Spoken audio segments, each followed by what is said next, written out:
Chit chat ప్రధానంగా చేయడానికి కారణం ఏంటంటే, ఇప్పుడు ఈ కుటుంబ పంచాయతీలో కేసీఆర్ యొక్క కుటుంబం, కేసీఆర్ కుటుంబం యొక్క పంచాయతీ ఈ కవిత లేఖలు ఇది ఆ కుటుంబానికి రాజకీయంగా నష్టం చేకూరుతుంది అనేది వాళ్ళ వ్యక్తిగత విషయం. అది వాళ్ళ పార్టీని వాళ్ళు చంపుకోవడము బతికించుకోవడమా అనేది వాళ్ళ వ్యక్తిగత అంశం. అది కానీ వీరి యొక్క కవిత లేఖలు కవిత యొక్క రాజకీయ పనితీరు వల్ల ఈ కుటుంబంలో తగాదాలు మొదలైనట్టున్నాయి అని బీఆర్ఎస్కు ఉన్న ఓటు బ్యాంకు, బీఆర్ఎస్ ఉన్న కార్యకర్తలు వాళ్ళు కొంత డిసప్పాయింట్ అయ్యి వాళ్ళు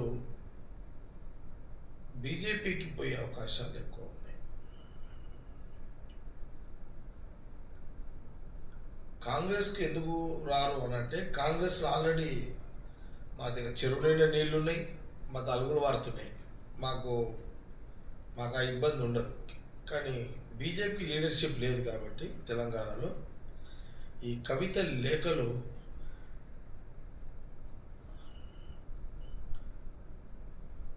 బీఆర్ఎస్ ఉన్న కార్యకర్తలను వాళ్ళ నాయకులను కన్ఫ్యూజ్ చేసి వాళ్ళందరూ భవిష్యత్తులో బీజేపీ దిక్కుపోయే ప్రమాదం ఉందనేది నా యొక్క ఆలోచన.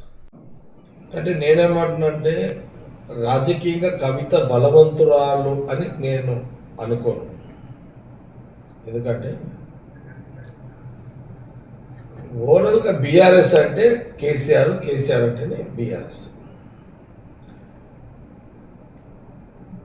కాంగ్రెస్ పార్టీ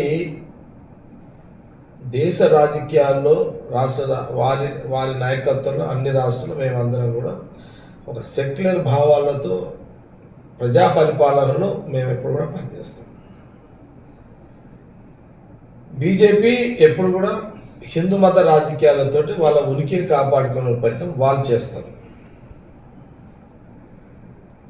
కాంగ్రెస్ తర్వాత రాష్ట్ర రాజకీయాల్లో ప్రాంతీయ పార్టీగా బీఆర్ఎస్ కూడా సెక్యులర్ భావాలతోనే ఉంటుంది.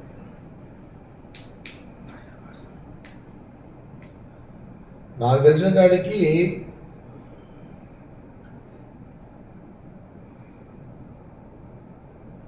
కేసీఆర్ రాజకీయాల్లో ఉన్నంత కాలం ఆయన ఉనికి ఉంటుంది, కానీ కుటుంబం యొక్క ఉనికి ఉండదు అనేది నా అభిప్రాయం.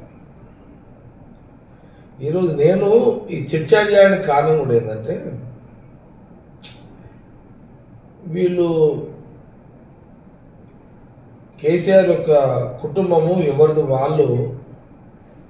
వాళ్ళే పొలిటికల్ పర్సనల్గా ఊహించుకొని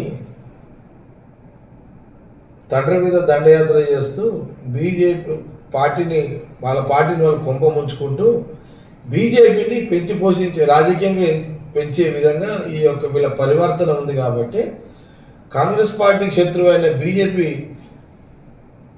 బలంగా లేదు, రాజకీయంగా బలంగా లేదు. తెలంగాణ రాజకీయాల్లో లేని బలాన్ని కవిత లేఖల లీకులతోటి ఈ జనాలకు ఏమొస్తుంది, బయట ఏమనుకుంటారు,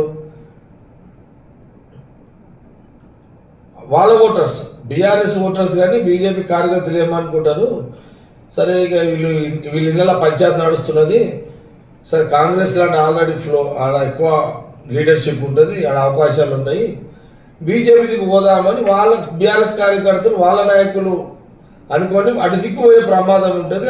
అట్లా బీజేపీకి ఎదుగుదల వచ్చే అవకాశం ఉంటుంది అనే ఆలోచనలో నేను, మాకు వచ్చే మా నష్టం ఏంటంటే, మాకు నష్టం కాదు, వీళ్ళు వాళ్ళ ఇంటి పంచాయతీని బీజేపీకి ఉపయోగపడే విధంగా ఉంటుంది, వీళ్ళు పంచాయతీ చేసుకుంటూ పోతుంటాయి అనేది అంతే కదా. వాళ్ళ కార్యకర్తలు నాయకులు డిస్టర్బ్ అవుతారు కదా, బీఆర్ఎస్ కార్యకర్తలు నాయకులు డిస్టర్బ్ అయ్యి వీళ్ళు కొట్లాడుకుంటున్నారు, వీళ్ళంతా ఏది పంచాయతీ అనేది మనకు అని వాళ్ళు మా కొంపలు మూస్తారని వాళ్ళు అనుకొని, వాళ్ళ కార్యకర్తలు లీడర్స్ అనుకొని బీజేపీకి పోదాము టైం చూసుకొని అనే ఒక పరిస్థితులు వస్తాయి అన్నమాట వీళ్ళు